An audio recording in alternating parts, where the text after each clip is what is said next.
Stave 3, the second of the three spirits.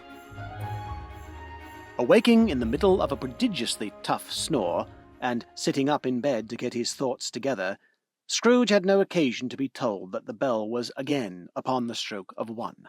He felt that he was restored to consciousness in the right nick of time, for the especial purpose of holding a conference with the second messenger dispatched to him through Jacob Marley's intervention. But finding that he turned uncomfortably cold when he began to wonder which of his curtains this new spectre would draw back, he put them every one aside with his own hands, and, lying down again, established a sharp lookout all round the bed. For he wished to challenge the spirit on the moment of its appearance, and did not wish to be taken by surprise and made nervous. Gentlemen of the free and easy sort, who plumed themselves on being acquainted with a move or two, and being usually equal to the time of day, express the wide range of their capacity for adventure by observing that they are good for anything, from pitch and toss to manslaughter, between which opposite extremes no doubt there lies a tolerably wide and comprehensive range of subjects. Without venturing for Scrooge quite as heartily as this, I don't mind calling on you to believe that he was ready for a good broad field of strange appearances, and that nothing between a baby and a rhinoceros would have astonished him very much. Now, being prepared for almost anything, he was not by any means prepared for nothing, and consequently when the bell struck 1 and no shape appeared, he was taken with a violent fit of trembling. 5 minutes, 10 minutes, a quarter of an hour went by, yet nothing came. All this time he lay upon his bed, the very core and centre of a blaze of ruddy light, which streamed upon it when the clock proclaimed the hour, and which, being only light, was more alarming than a dozen ghosts, as he was powerless to make out what it meant, or would be at, and was sometimes apprehensive that he might be, at that very moment, an interesting case of spontaneous combustion, without having the consolation of knowing it. At last he began to think, as you or I would have thought at first, for to it is always the person not in the predicament who knows what ought to have been done in it, and would unquestionably have done it too. At last, I say, he began to think that the source and secret of this ghostly light might be in the adjoining room, from whence, on further tracing it, it seemed to shine. The idea taking full possession of his mind, he got up softly and shuffled in his slippers to the door. The moment Scrooge's hand was on the lock, a strange voice called him by his name, and bade him enter. He obeyed. It was his own room, there was no doubt about that. But it had undergone a surprising transformation. The walls and ceiling were so hung with living green that it looked a perfect grove, from every part of which bright gleaming berries glistened. The crisp leaves of holly, mistletoe, and ivy reflected back the light, as if so many little mirrors had been scattered there, and such a mighty blaze went roaring up the chimney as that dull petrification of a hearth had never known in Scrooge's time, or Marley's, or for many and many a winter season gone. Heaped up on the floor to form a kind of throne were turkeys, geese, game, poultry, brawn, great joints of meat, sucking pigs, long wreaths of sausages, mince pies, plum puddings, barrels of oysters, red-hot chestnuts, cherry-cheeked apples, juicy oranges, luscious pears, immense 12th cakes, and seething bowls of punch that made the chamber dim with their delicious steam.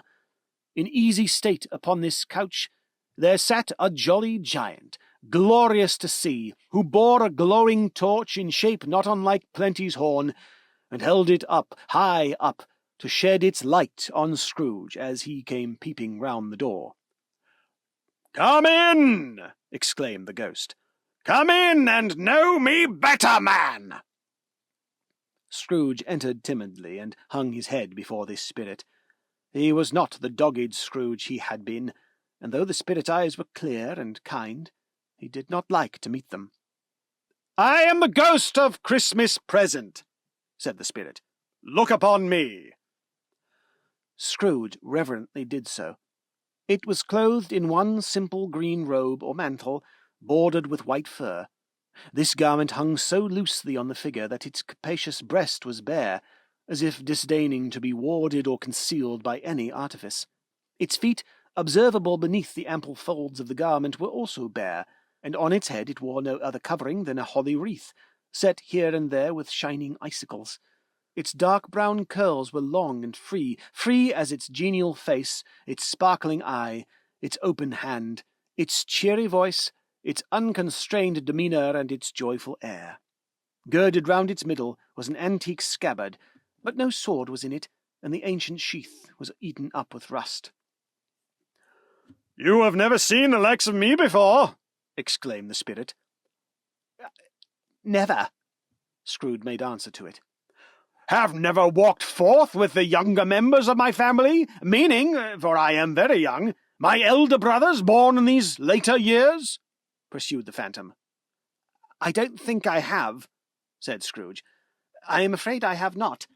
Have you had many brothers, Spirit?" "More than 1,800, said the ghost. "A tremendous family to provide for," muttered Scrooge. The ghost of Christmas Present rose. "Spirit," said Scrooge submissively, "conduct me where you will. I went forth last night on compulsion, and I learnt a lesson which is working now. Tonight, if you have aught to teach me, let me profit by it." "Touch my robe!" Scrooge did as he was told, and held it fast. Holly, mistletoe, red berries, ivy, turkeys, geese, game, poultry, brawn, meat, pigs, sausages, oysters, pies, puddings, fruit, and punch all vanished instantly.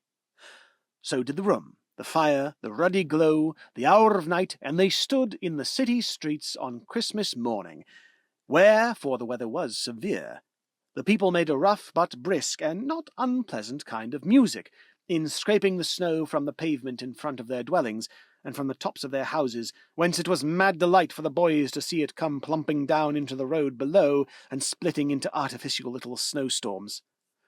The house fronts looked black enough, and the windows blacker, contrasting with the smooth white sheet of snow upon the roofs, and with the dirtier snow upon the ground, which last deposit had been ploughed up in deep furrows by the heavy wheels of carts and waggons, furrows that crossed and recrossed each other hundreds of times where the great streets branched off, and made intricate channels, hard to trace in the thick yellow mud and icy water. The sky was gloomy, and the shortest streets were choked up with a dingy mist, half thawed, half frozen, whose heavier particles descended in a shower of sooty atoms, as if all the chimneys in Great Britain had, by one consent, caught fire, and were blazing away to their dear hearts' content. There was nothing very cheerful in the climate or the town, and yet there was an air of cheerfulness abroad that the clearest summer air and brightest summer sun might have endeavoured to diffuse in vain. For the people who were shovelling away on the housetops were jovial and full of glee, calling out to one another from the parapets, and now and then exchanging a facetious snowball, better-natured missile than many a wordy jest, laughing heartily if it went right, and not less heartily if it went wrong. The poulterers' shops were still half open, and the fruiterers were radiant in their glory. There were great round pot-bellied baskets of chestnuts, shaped like the waistcoats of jolly old gentlemen, lolling at the doors and tumbling out into the street in their apoplectic opulence. There were ruddy, brown-faced, broad-girthed Spanish onions, shining in the fatness of their growth like Spanish friars, and winking from their shelves in wanton slyness at the girls as they went by, and glanced demurely at the hung-up mistletoe. There were pears and apples clustered high in blooming pyramids. There were bunches of grapes, made in the shopkeeper's benevolence to dangle from conspicuous hooks, that people's mouths might water gratis as they passed. There were piles of filberts, mossy and brown, recalling in their fragrance ancient walks among the woods, and pleasant shufflings ankle-deep through withered leaves. There were Norfolk biffins, squat and swarthy, setting off the yellow of the oranges and lemons, and in the great compactness of their juicy persons, urgently entreating and beseeching to be carried home in paper bags and eaten after dinner. The very gold and silver fish set forth among these choice fruits in a bowl, though members of a dull and stagnant-blooded race, appeared to know that there was something going on, and, to a fish, went gasping round and round in their little world in slow and passionless excitement. The grocers! Oh, the grocers! Nearly closed, with perhaps 2 shutters down, or 1, but through those gaps such glimpses! It was not alone that the scales descending on the counter made a merry sound, or that the twine and roller parted company so briskly, or that the canisters were rattled up and down like juggling tricks, or even that the blended scents of tea and coffee were so grateful to the nose, or even that the raisins were so plentiful and rare, the almonds so extremely white, the sticks of cinnamon so long and straight, the other spices so delicious, the candied fruits so caked and spotted with molten sugar as to make the coldest lookers-on feel faint and subsequently bilious.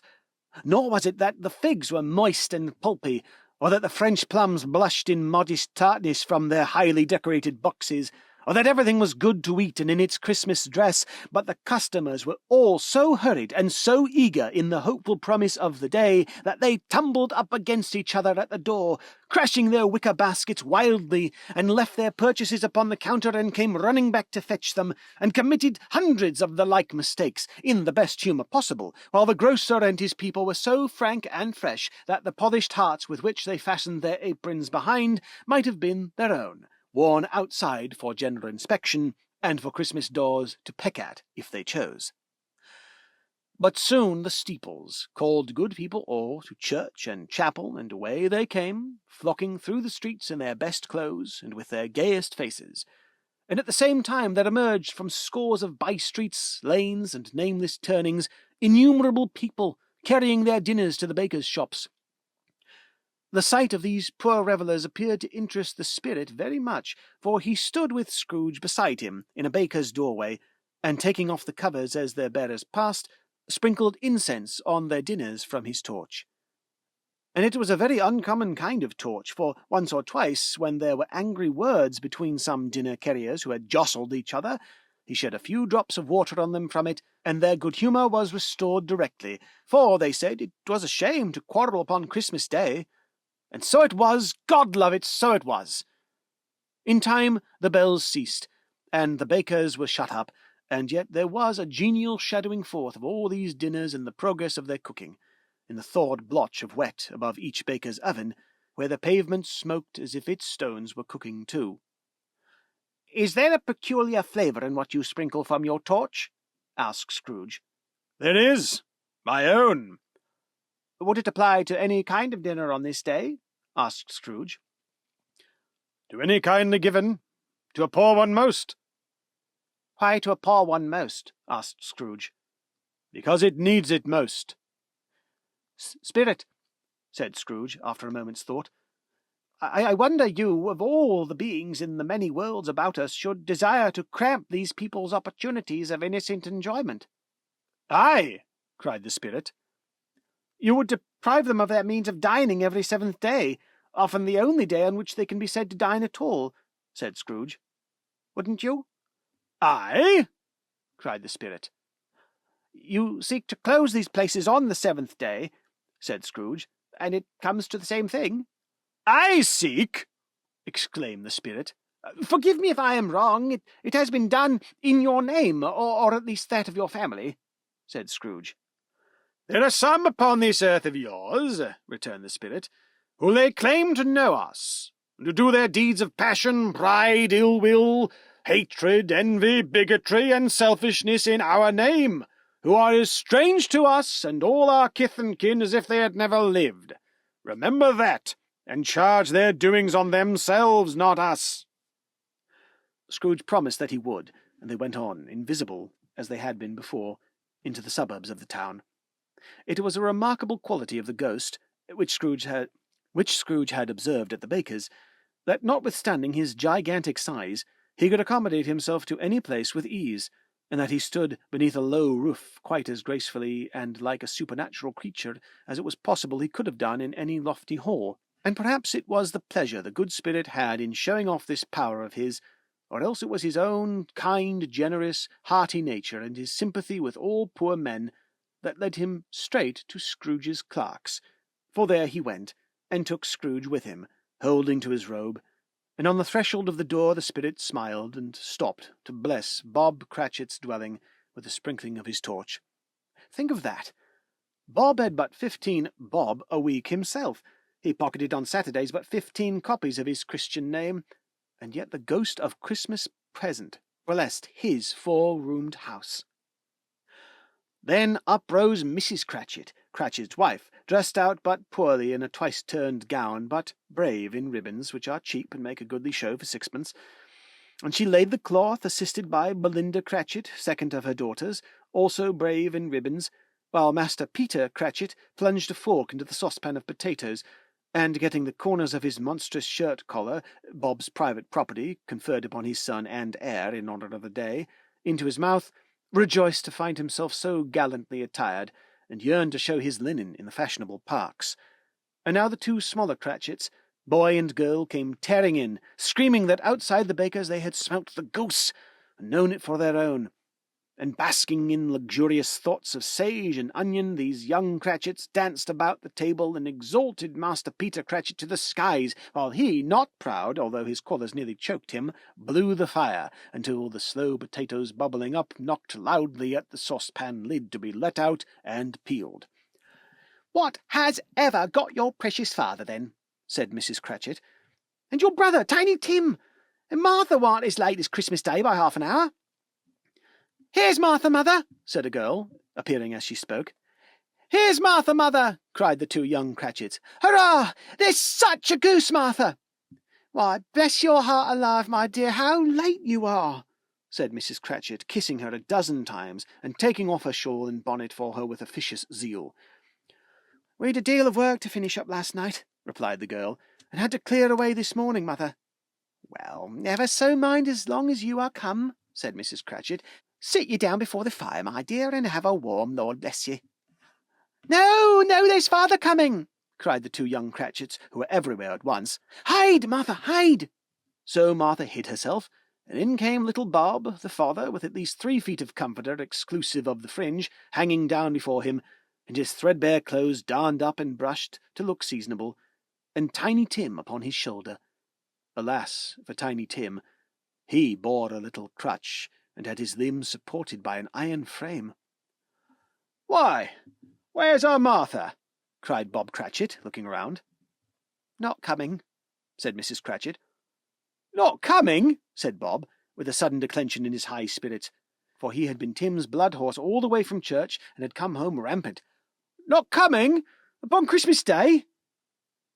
Martha didn't like to see him disappointed, if it were only in joke, so she came out prematurely from behind the closet door and ran into his arms, while the two young Cratchits hustled Tiny Tim and bore him off into the wash-house, that he might hear the pudding singing in the copper.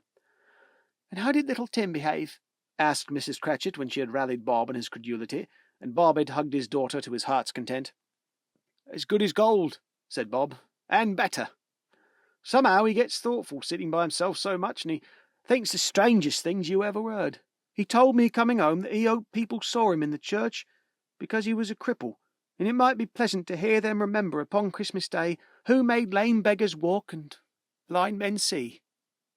Bob's voice was tremulous when he told them this, and trembled more when he said that Tiny Tim was growing strong and hearty. His active little crutch was heard upon the floor, and back came Tiny Tim before another word was spoken, escorted by his brother and sister to his stool before the fire. And while Bob, turning up his cuffs, as if, poor fellow, they were capable of being made more shabby, compounded some hot mixture in a jug with gin and lemons, and stirred it round and put it on the hob to simmer, Master Peter and the two ubiquitous young Cratchits went to fetch the goose, with which they soon returned in high procession. Such a bustle ensued that you might have thought a goose the rarest of all birds, a feathered phenomenon, to which a black swan was a matter of course. And in truth it was something very like it in that house.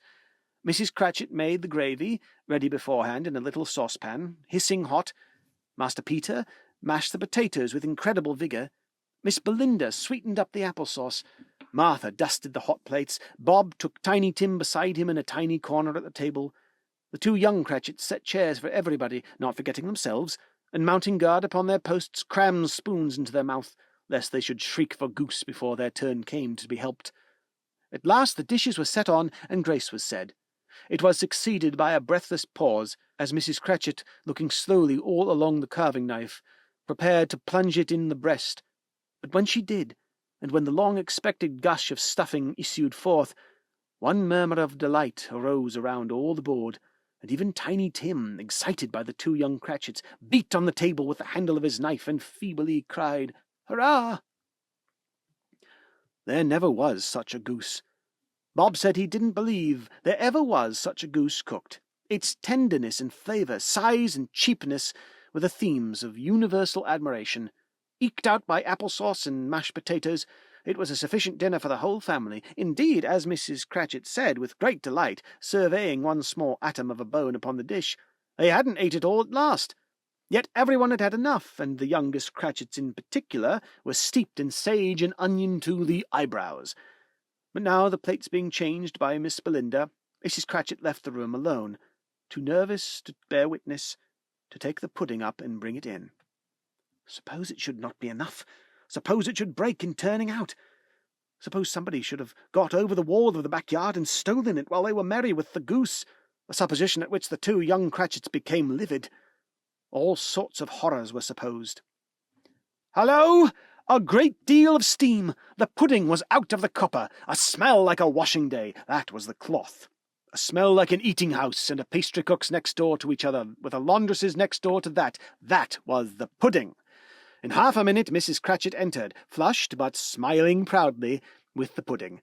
Like a speckled cannon-ball, so hard and firm, blazing in half a quartern of ignited brandy, and bedight with Christmas holly stuck into the top. Oh, a wonderful pudding! Bob Cratchit said, and calmly too, that he regarded it as the greatest success achieved by Mrs. Cratchit since their marriage. Mrs. Cratchit said that now the weight was off her mind, she would confess that she had had her doubts about the quantity of flour. Everybody had something to say about it, but nobody said or thought it was all a small pudding for a large family. It would have been flat heresy to do so. Any Cratchit would have blushed to hint at such a thing. At last the dinner was done. The cloth was cleared, the hearth swept, and the fire made up. The compound in the jug being tasted and considered perfect, apples and oranges were put upon the table, and a shovelful of chestnuts on the fire. Then all the Cratchit family drew round the hearth in what Bob Cratchit called a circle, meaning half of one, and at Bob Cratchit's elbow stood the family display of glass, 2 tumblers and a custard cup without a handle. These held the hot stuff from the jug, however, as well as golden goblets would have done, and Bob served it out with beaming looks, while the chestnuts on the fire sputtered and cracked noisily. Then Bob proposed, "A Merry Christmas to us all, my dears. God bless us," which all the family re-echoed. "God bless us, every one," said Tiny Tim, the last of all. He sat very close to his father's side upon his little stool. Bob held up his withered little hand in his, as if he loved the child, and wished to keep him by his side, and dreaded that he might be taken from him. "Spirit," said Scrooge, with an interest he had never felt before, "tell me if Tiny Tim will live." "I see a vacant seat," replied the ghost, "in the poor chimney corner, and a crutch without an owner, carefully preserved. If these shadows remain unaltered by the future, the child will die." "No, no," said Scrooge. "Oh, no, kind spirit, say he will be spared." "If these shadows remain unaltered by the future, none other of my race," returned the ghost, "will find him here. What then? If he be like to die, he had better do it, and decrease the surplus population." Scrooge hung his head to hear his own words quoted by the spirit, and was overcome with penitence and grief. "Man," said the ghost, "if man you be in heart, not adamant, forbear that wicked cant until you have discovered what the surplus is and where it is. Will you decide what men shall live, what men shall die? It may be that in the sight of heaven you are more worthless and less fit to live than millions like this poor man's child. Oh, God, to hear the insect on the leaf pronouncing on the too much life among his hungry brothers in the dust." Scrooge bent before the ghost's rebuke, and trembling cast his eyes upon the ground, but he raised them speedily on hearing his own name. "Mr. Scrooge," said Bob. "I'll give you Mr. Scrooge, the founder of the feast." "The founder of the feast, indeed!" cried Mrs. Cratchit, reddening. "I wish I had him here. I'd give him a piece of my mind to feast upon, and I hope he'd have a good appetite for it." "My dear," said Bob, "the children. Christmas Day." It should be Christmas Day, I'm sure, said she, on which one drinks the health of such an odious, stingy, hard, unfeeling man as Mr. Scrooge. You know he is, Robert. Nobody knows it better than you do, poor fellow. My dear, was Bob's mild answer. Christmas Day. I'll drink his health, for your sake and the day's, said Mrs. Cratchit, not for his. Long life to him. A Merry Christmas and a Happy New Year. He'll be very merry and very happy, I have no doubt. The children drank the toast after her. It was the first of their proceedings which had no heartiness. Tiny Tim drank it last of all, but he didn't care twopence for it. Scrooge was the ogre of the family. The mention of his name cast a dark shadow on the party which was not dispelled for full 5 minutes. After it had passed away, they were 10 times merrier than before, from the mere relief of Scrooge the Baleful being done with. Bob Cratchit told them how he had a situation in his eye for Master Peter, which would bring in, if obtained, a full 5 and 6pence weekly. The 2 young Cratchits laughed tremendously at the idea of Peter's being a man of business, and Peter himself looked thoughtfully at the fire from between his collars, as if he were deliberating what particular investments he should favour when he came into the receipt of that bewildering income. Martha, who was a poor apprentice at a milliner's, then told them what kind of work she had to do, and how many hours she worked at a stretch, and how she meant to lie abed tomorrow morning for a good long rest, tomorrow being a holiday she passed at home. Also, how she had seen a countess and a lord some days before, and how the lord was much about as tall as Peter, at which Peter pulled up his collars so high you couldn't have seen his head if you had been there. All this time the chestnuts and the jug went round, and by and by they had a song about a lost child travelling in the snow, from Tiny Tim, who had a plaintive little voice, and sang it very well indeed. There was nothing of high mark in this. They were not a handsome family. They were not well dressed. Their shoes were far from being waterproof. Their clothes were scanty, and Peter might have known, and very likely did, the inside of a pawnbroker's. But they were happy, grateful, pleased with one another, and contented with the time, and when they faded, and looked happier yet in the bright sprinklings of the spirit's torch at parting, Scrooge had his eye upon them, and especially on Tiny Tim, until the last. By this time it was getting dark, and snowing pretty heavily, and as Scrooge and the spirit went along the streets, the brightness of the roaring fires and kitchens, parlours, and all sorts of rooms was wonderful.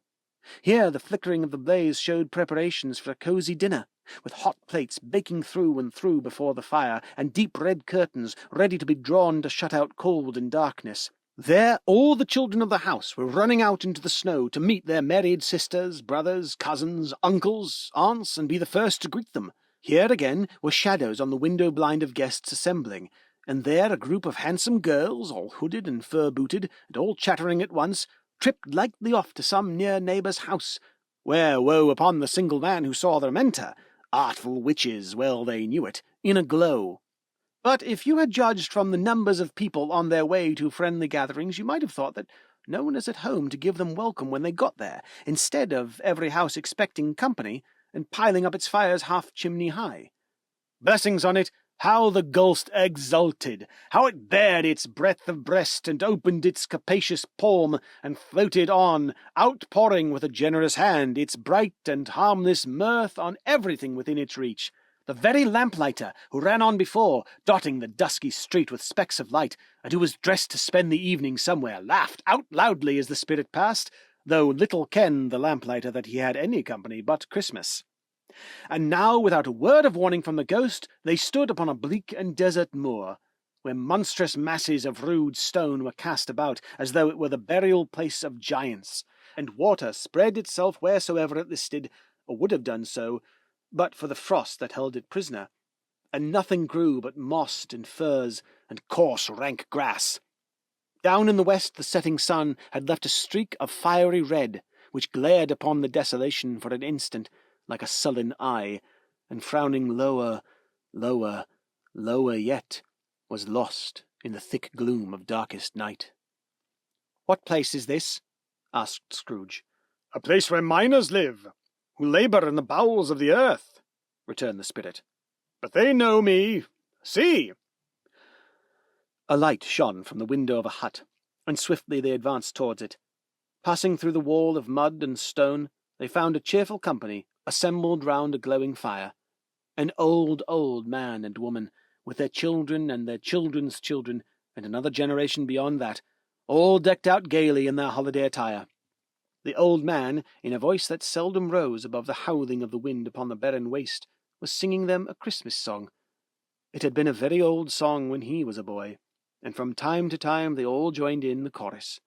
So surely as they raised their voices the old man got quite blithe and loud, and so surely as they stopped his vigour sank again. The spirit did not tarry here, but bade Scrooge hold his robe, and passing on above the moor sped whither? Not to sea, to sea.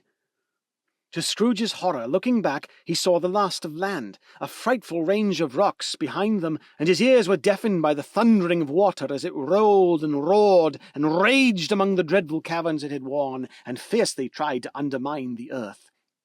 Built upon a dismal reef of sunken rocks, some league or so from shore, on which the waters chafed and dashed the wild year through, there stood a solitary lighthouse.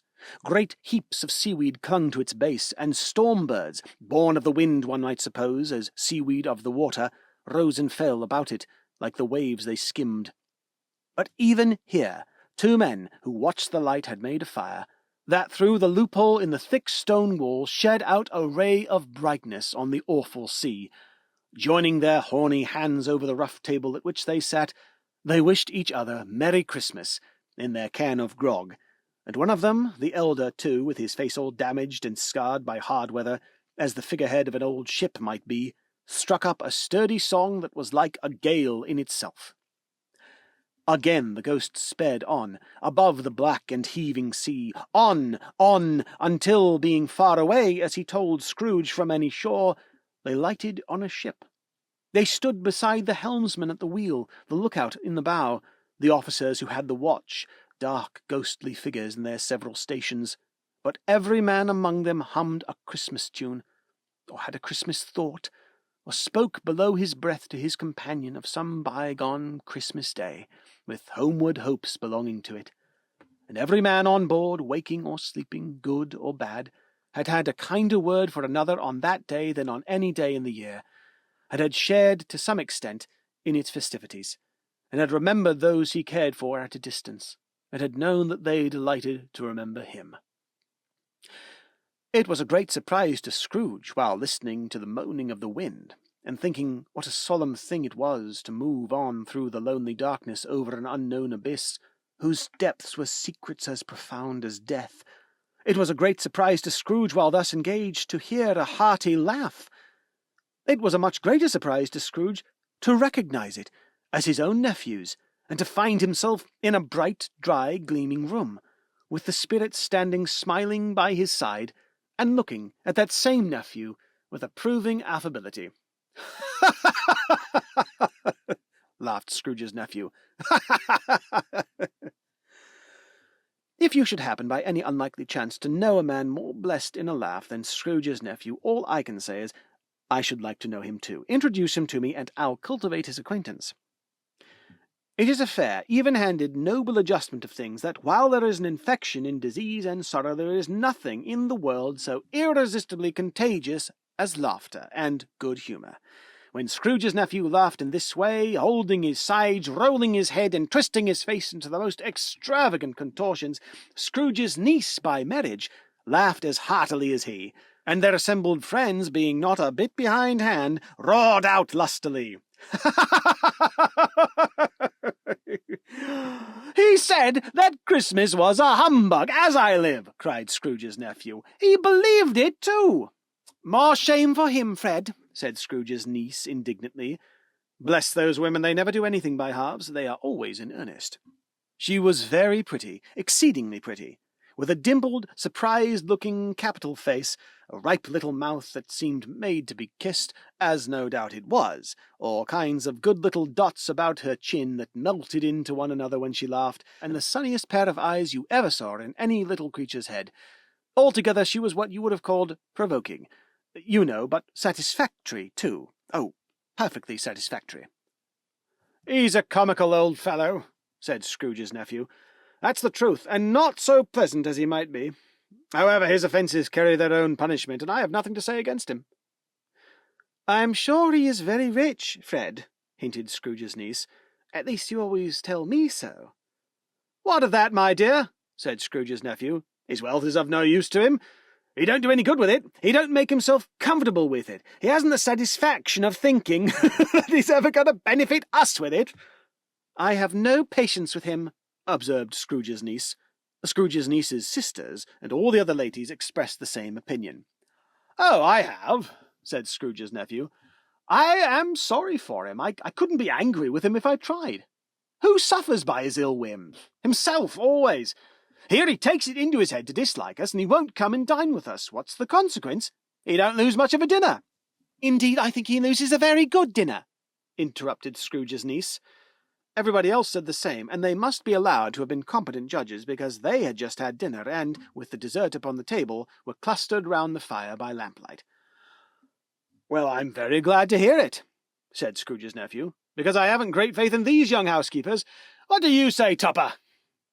Topper had clearly got his eye on one of Scrooge's niece's sisters, for he answered that the bachelor was a wretched outcast who had no right to express an opinion on the subject. Whereat Scrooge's niece's sister, the plump one with the lace tucker, not the one with the roses, blushed. "Do go on, Fred," said Scrooge's niece, clapping her hands. "He never finishes what he begins to say. He is such a ridiculous fellow." Scrooge's nephew revelled in another laugh, as it was impossible to keep the affection off, though the plump sister tried hard to do it with aromatic vinegar. His example was unanimously followed. I was only going to say," said Scrooge's nephew, "that the consequence of his taking a dislike to us and not making merry with us is, as I think, he loses some pleasant moments, which could do him no harm. I'm sure he loses pleasanter companions than he can find in his own thoughts, either in his mouldy old office or his dusty chambers. I mean to give him the same chance every year, whether he likes it or not, for I pity him. He may rail at Christmas before he dies, but he can't help thinking better of it. I defy him if he finds me going there in good temper year after year and saying, 'Uncle Scrooge, how are you?' If it only puts him in the vein to leave his poor clerk £50, that's something, and I think I shook him yesterday." It was their turn to laugh now at the notion of his shaking Scrooge, but being thoroughly good-natured, and not much caring what they laughed at, so that they laughed at any rate, he encouraged them in their merriment, and passed the bottle joyously. After tea they had some music, for they were a musical family, and knew what they were about. When they sung a glee or catch, I can assure you, especially Topper, who could growl away in the bass like a good one, and never swell the large veins in his forehead, or get red in the face over it, Scrooge's niece played well upon the harp, and played, among other tunes, a simple little air, a mere nothing, you might learn to whistle it in 2 minutes, which had been familiar to the child who fetched Scrooge from the boarding-school, as he had been reminded by the ghost of Christmas past. When this strain of music sounded, all the things that ghost had shown him came upon his mind. He softened more and more, and thought that if he could have listened to it often, years ago, he might have cultivated the kindnesses of life for his own happiness with his own hands, without resorting to the sexton's spade that buried Jacob Marley. But they didn't devote the whole evening to music. After a while they played at forfeits, for it is good to be children sometimes, and never better than at Christmas, when its mighty founder was a child himself. Stop! There was first a game at blind man's buff.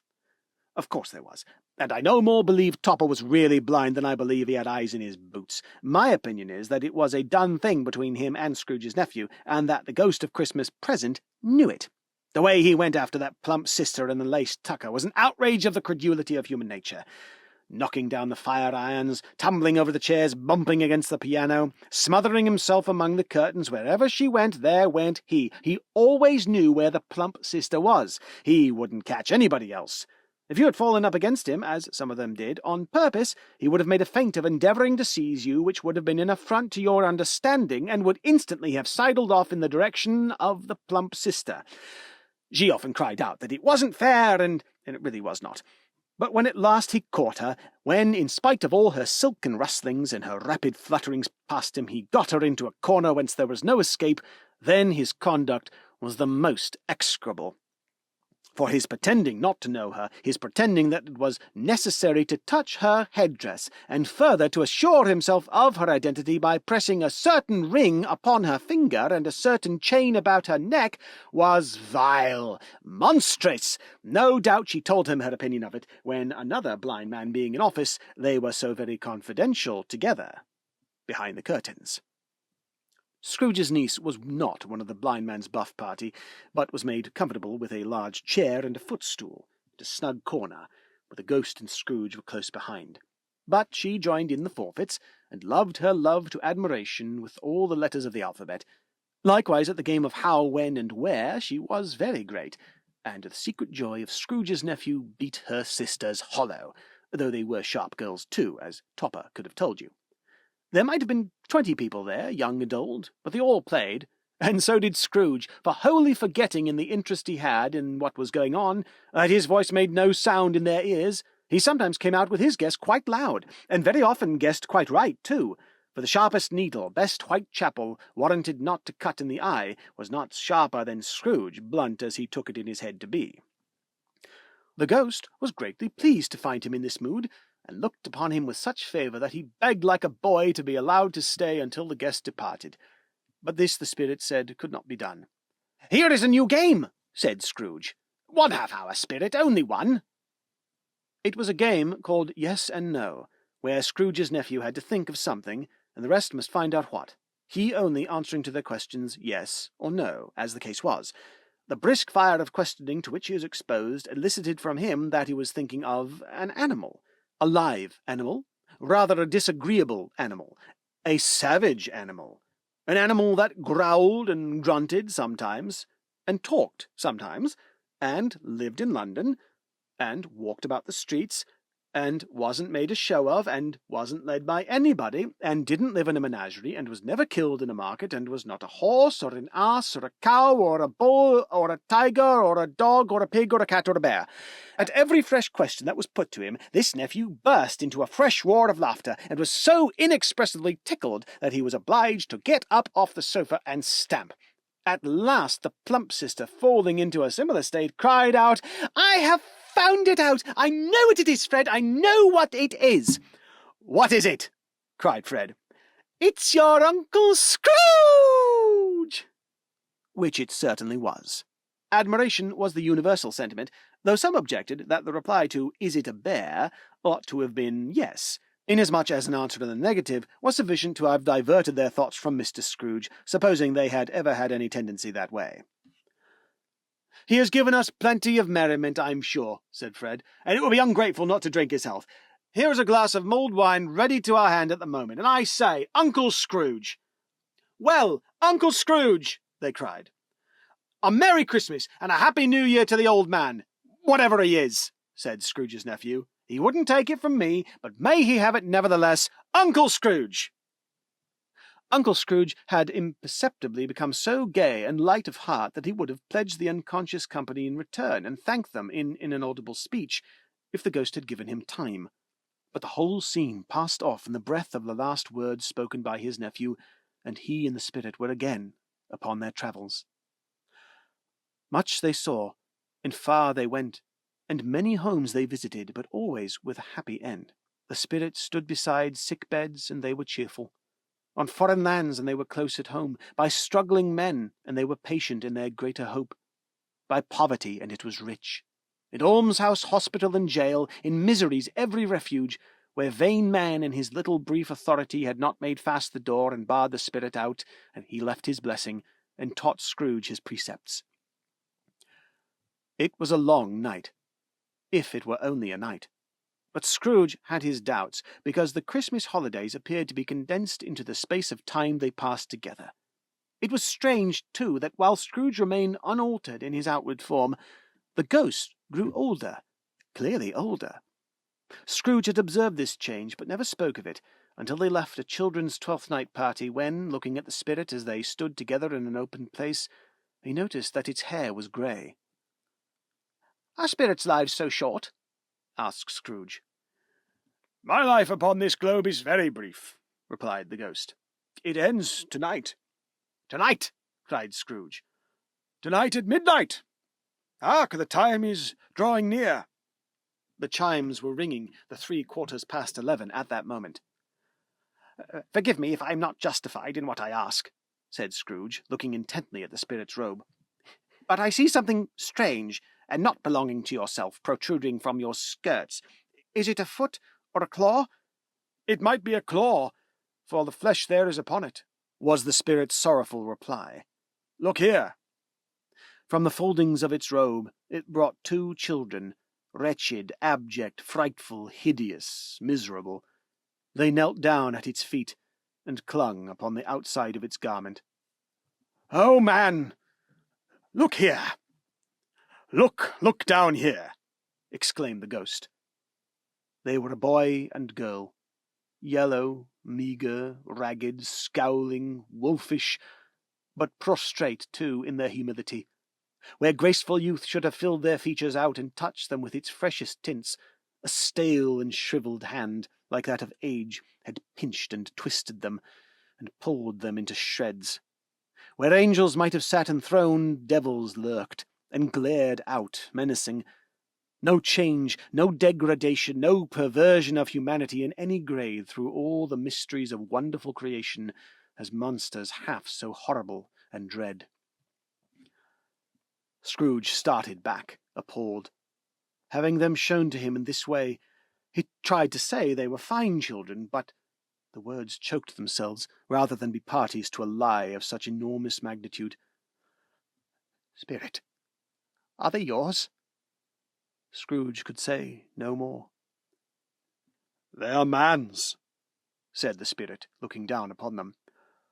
"And they cling to me, appealing from their fathers. This boy is ignorance. This girl is want. Beware them both, and all of their degree, but most of all beware this boy, for on his brow I see that written which is doom, unless the writing be erased. Deny it!" cried the spirit, stretching out its hand towards the city. "Slander those who tell it ye! Admit it for your factious purposes, and make it worse, and bide the end." "Have they no refuge or resource?" cried Scrooge. "Are there no prisons?" said the spirit, turning upon him for the last time with his own words.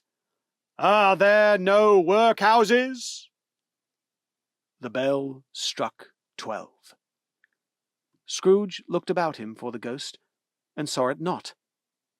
As the last stroke ceased to vibrate, he remembered the prediction of old Jacob Marley, and lifting up his eyes, beheld a solemn phantom, draped and hooded, coming, like a mist along the ground, towards him.